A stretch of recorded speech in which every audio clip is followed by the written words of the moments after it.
Fund has received 219 million cedis since 2017. While newly appointed Zongo and Inner City Development Minister Dr. Mustafa Hamid says the ministry is working to get the fund operational, he spoke to Joy News during the Eid al-Adha celebrations at the Independence Square. After the passage of the law, there was the inauguration of the board, there was the selection of the CEO and deputies of the fund.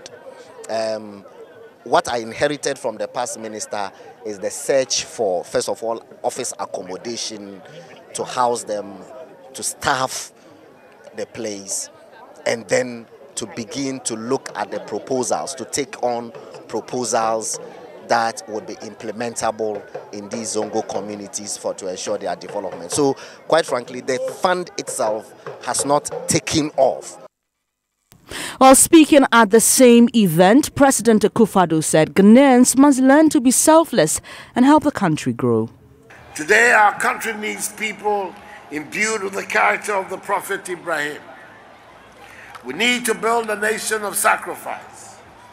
The founding fathers of this nation sacrificed their all to gain for us our liberty. We have to sustain the gains that they made for this country through sacrifice. The story of Prophet Ibrahim must spur us to want to go the extra mile for our country. I was born into a family where sacrifice and service to others are considered a sacred duty. I pledge to you that I shall continue to sacrifice my all to ensure that I leave a legacy of peace and progress for coming generations. You heard President Akufo-Addo there speaking at the national event to commemorate Eid al-Adha. And some good news as you celebrate Eid today. Prices of sheep are said to have dropped in parts of the country. We take you first to Kumasi. It's that time of the year. The sheep are back. A critical and significant aspect of Eid al-Adha, or Feast of Sacrifice, is the slaughter of animals. It commemorates obedient Abraham's readiness to sacrifice his son Ishmael to prove his faith in God when angel Gabriel provided a ram for the ritual. Dramani Bariche from Dema in the Bonhafu region has been here for 3 days. He brought 23 sheep, 10 of which have already been bought. My customers came for 5 sheep for retail, and he's not been able to bring my money. I'm almost done spending what I earned. Dramani's friend, Stephen, is hopeful, but he's almost given up the excitement of celebrating the Eid al-Adha with his family back home. Last year, we sold some for 600 cedis, but for the same sheep, we could not sell for 500 cedis this year. Buyers complain there's no money. Sibu is a potential buyer. He believes the relatively cheaper price of cattle accounts partly for the low demand. Kwesi Deborah bringing us the situation in Kumasi, while Albert Sori takes us to Bolgatanga. Here's his report. It's sunset on a market day at the livestock market in Bolgatanga. On a normal market day, this place would most likely be deserted at this time. But today, brisk business continues even after closing hours. Many buyers and sellers are still busy bargaining prices. Amongst them is Ibrahim Sadiq, who wants to buy a ram. Even though the prices of sheep this year are said to be low compared to last year, Ibrahim is still struggling to find a ram at a price within his budget. Almost 1,000 Ghana cedis. A sheep at the cost of 1,000 Ghana cedis. As a matter of fact, it is so strange to me. So I finally decided that if they don't be able to get buyers, what happens is that they lose hope. So I'll be able to come back tomorrow as early as possible. The price will be a bit down for me. David Akolbiri is one of the traders here. He tells Joy News, business this year has not been good, and today being the eve of the Eid al-Adha celebration has not made it any different. Last year, this animal, it cost about 1,400, but this year you can get 1,000. Tomorrow, this one will just reduce to 800 because of the salad is even up to 1,000. And most of them always say that they prefer to buy cow than sheep, because when you buy a cow 1,000 and sheep 1,000, so they say they will go and buy cow and kill small sheep. Ibrahim decided not to buy the ram he came here for, but that is mainly because a few weeks ago he purchased 2 sheep and kept them in anticipation of a hike in prices today. Back home, Ibrahim's wife, Mariam, is also getting ready the ingredients she will use to prepare food for the celebration. Things have increased. For instance, it's not because of the salad. These tomato salads will be about 3 cedi or 4 cedi, but today 15 cedi, 20 cedi. Carrot, when you go to market, they say that one cedi, one like this, 1 cedi. But last year, about 3 or 4, 1 cedi. For Joy News, Albert Sori, reporting from Bolgatanga. Albert Torre with that report away from the Eid celebrations. Joy News is learning that former Minister of Gender, Children and Social Protection, Otiko Afisa-Jaba, has turned down President Akufo-Addo's offer to serve as ambassador to Italy. The 56-year-old, in an interview with the Daily Graphic, said she intends to relax and enjoy with her family before joining the Akufo-Addo government in February 2017. Ms. Jaba was her party's women organizer, while some members of the NPP have been reacting to her decision to take a break from active politics. Well, but first, here is a report on some memorable comment by Madame Otiko Afisa-Jaba. A strong test of the will and character of Otiko Jaba was seen when she was confronted by minority leader Haruna Idrisu during her vetting. We take a strong objection to those strong words you use to describe President Mahama. We take strong objection. Will you dissociate yourself from those words? Are you saying that we cannot criticize in this country? Are you saying that my right to speak includes the right to insult? No, sir. It was not an insult. It was a criticism. And I'm allowed as a citizen of Ghana to criticize the president. Well, that was not all. I would say that we shouldn't have babies with sharp teeth. We should ensure that we work with the media. This your word, babies with sharp teeth, is offensive. Will you withdraw that and proceed further with your other comments? Please, who have I offended? This refusal to back down on her description of former President Mahama as wicked led the minority to oppose her nomination. But her party, the NPP, used its majority in parliament to get her approved. And there is more. They talk about her hairstyle. You're discriminating against me because I have the right to maintain my hairstyle. It is not crazy. It's very African. Students call me the swagger mama. They enjoy me because I am young at heart. And when I hit the campuses, they are happy because of my hairstyle. And it's a winning hairstyle. Her tenure as gender minister was, however, not without similar outbursts that got her critics talking again. I want to say to you, be bold, be confident, be respectful. If you wear a short dress, it's fashionable, but know that it can attract somebody who would want to rape or defile you. You must be responsible for the choices that you make because you are the future leaders. Her reassignment to Ghana's mission in Italy in President Akufo-Addo's first reshuffle was a major talking point with sharp disagreement over whether it was a promotion or demotion. Otiko has now decided to bow out of politics, at least for now, to attend to family matters. The NPP's Asin Central MP Kennedy Agyapong believes there's nothing strange about her decision to quit active politics. I think it's her prerogative. She has every right to decide at what time he wants to be in politics and what time she wants to get out. Take me, for instance. I want to leave and go and enjoy my retirement at age 60. And my people still don't seem to understand. Sometimes you get involved in certain things and you realize, no, enough is enough. I have to move on. So it is only in this country that people are afraid to resign. That is why I'm not a minister. Because if the thing is not right, I'll say it. If it is against my superior, and he says, I'll resign. So I don't see anything wrong with it. If she feels that she doesn't want to be in politics again, you do it to some time, and you realize you are tired, enough is enough, you have to go and rest. Now I'll hold brief for whatever I have to say. I don't have any problem with it, if indeed it's true that she is resigning. You heard NPP's Asin Central MP Kennedy Japan, while head of Joy News' political desk, Evans Mensah, believes her retirement from active politics could affect the fortunes of the NPP in the 2020 elections. The fact that the NPP won and won by a significant margin is in itself a good testimony, I guess, to the role that she would have played.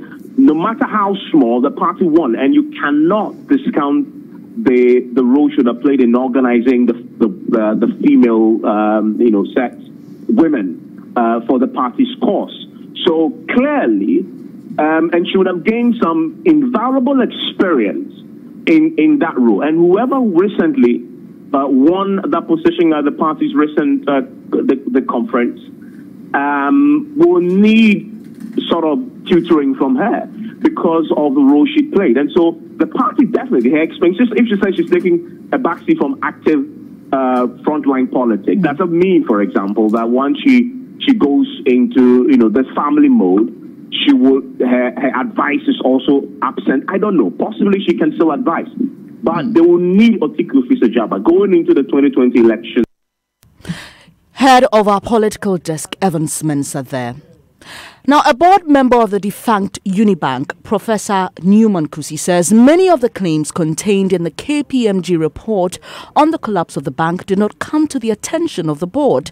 According to the report, Unibank gave out 500,000 cedis annual support to the Institute of Fiscal Studies, IFS, as corporate social responsibility. Now, this was at a time the bank was still running on bailout funds from the Bank of Ghana. Professor Kusi, who is executive director of the IFS, is however disputing the revelation in the document. All these things that we are talking about are based on the KPMG report, of which a big disclaimer has been put. Okay, so now I don't have evidence to support that what KPMG is saying is correct or not. All right, because one, a copy of the report was also given to me. Two, these things were going on all along. A report was sent. If these things had happened, Prof, would you believe that the Bank of Ghana has taken the right decision by of taking... Course, if this thing has happened, and really happened, then the Bank of Ghana would have taken a right decision. In what it is. And the Bank of Ghana considered, the caveats that we read, the caveat that we keep referring to, it says that this document must be read in that context. Yes. And then the Bank of Ghana said that we have read the document. From our reading of the document, this is the best decision. Yeah, but so we can safely assume the Bank of Ghana read it in that context, and took the decision. What was the context? The context that some of the information given had not been verified. However, some of the information given had been checked with. I don't know what the definition of verified is, to be honest, in that. But you are telling me that with you, for instance, they checked with you. I don't know if that constitutes as a verification, but they checked with you and you gave them a response. Oh, in their case. Exactly. And so we can safely assume it was done in a number of cases. That's when they checked. Yes. That's when they checked. And I gave them the response. That's when they checked. But for others, I don't know. Speaking on the Super Morning Show, the IFS executive director also said the board would have acted if the revelations had come to its attention. That if what Bank of Ghana is saying, based on KPMG's report, is true, all right, is true, then I'm surprised that... Isn't it your job as the board to make sure that things like this don't happen? But if they don't come to the notice of the board... No, but that's the point. You see, that is the question. Yeah, how can we know? I am asking that, is it not... Something is happening. That is, management is undertaking certain activity or certain action. That is concealed from the board. All right, or concealed from the Bank of Ghana, because they sent a report. The Bank of Ghana come for supervision and those things, and every month they sent a report to the Bank of Ghana. The same report that they sent to the Bank of Ghana are the same report that they sent to us. Okay, at the end of the year, our external auditor comes, they audit and so they don't raise any issue. So how can board members know that the management is concealing A, B, C things from it? How can we know? If it is not picked up by either the board or it's not picked up, or they send this to the Bank of Ghana, and maybe Bank of Ghana go through, they are not too sure, and they don't bring this to attention. Or if somebody in the bank, there's not whisper, to board members say, hey, please, you see that report that came here, that is not correct. There's something that's, if things like that don't happen, that's it. How are we going to be able to find out that this is happening? You heard Executive Director of the Institute of Fiscal Studies and member of the board of defunct Unibank, Professor Newman Kusi, speaking to host of the Super Morning Show, Daniel Datide. You're listening to the Midday News on Joy 99.7 FM with me, Benes Abubedu. Still to come, Ghana Real Estate Developers Association criticizes government for failing to bridge housing deficit, accusing it of building expensive structures and passing it off as affordable housing. Details after this.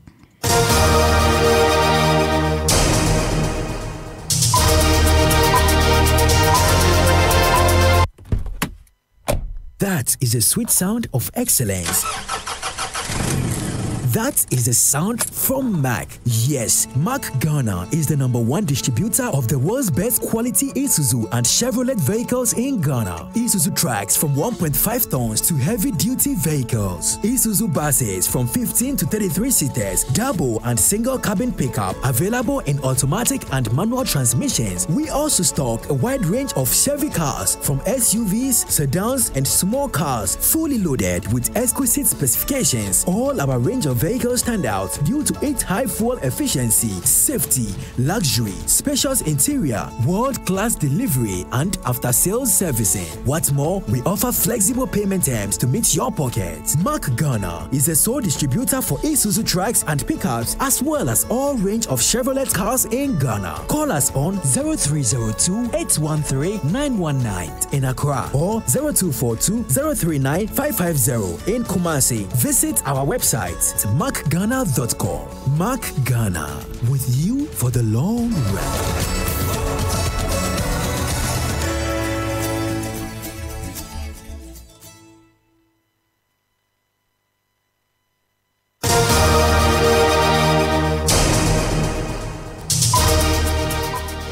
Thanks for staying here on the Midday News on Joy 99.7 FM with me, Benes Abubedu.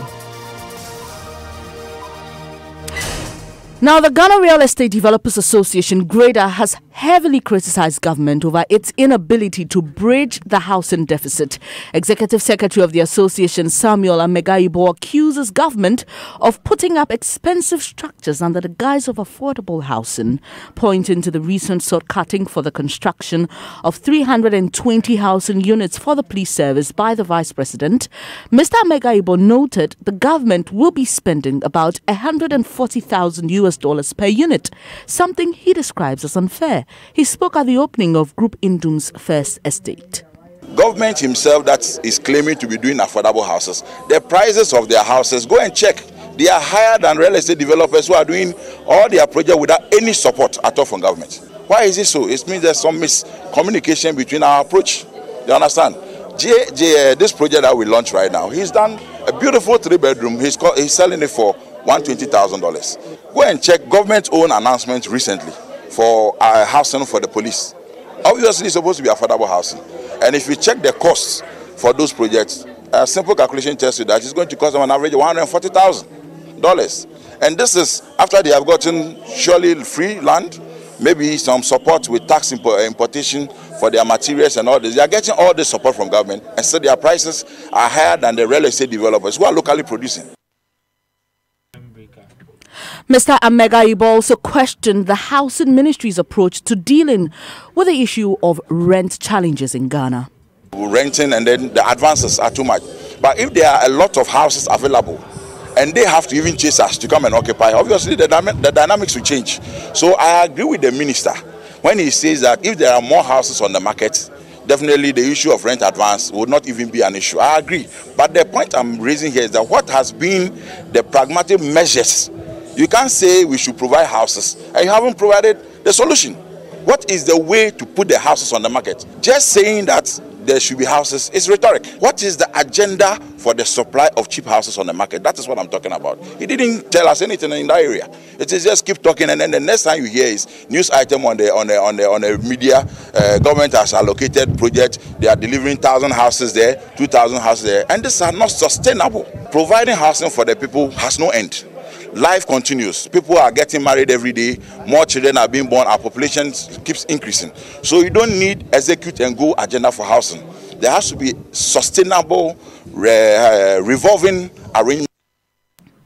Executive Secretary of the Ghana Real Estate Developers Association, Greater Samuel Amegaibo. There's now time to know what's trending, and Mapito Sibiri joins me. Hello, Maps. Hi, Bernice. How are you? I'm doing well. It's been a while since we did this, eh? I know. Right? Yeah, all right. So, Happy Eid is trending. Let's take a tweet from @A Asgar, who says, "May Allah flood your life with happiness on this occasion, your heart with love, your mind with wisdom. Wishing you a very happy Eid." And this one is from @Hana Asatawan, who says, "May this Eid be a special one for you and your family. May it bring you many, many happy moments to cherish forever. Wish you all a happy Eid Mubarak." And the last tweet I'm going to take is from @Bavan Limba, who says, #Eid Mubarak to all those celebrating today. May you all be blessed with good health and happiness.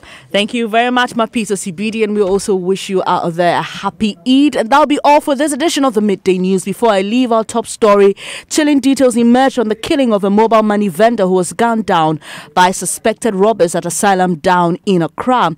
Eyewitnesses and residents say they are ready to give the police all the assistance to help track the armed robbers, and government yet to disburse Zongo Development Fund more than 18 months after creation of the ministry and after 2 budgetary allocations. There's more news when you log on to myjoyonline.com. I'm Bernice Abubedu. Do enjoy the rest of your holiday. Take care.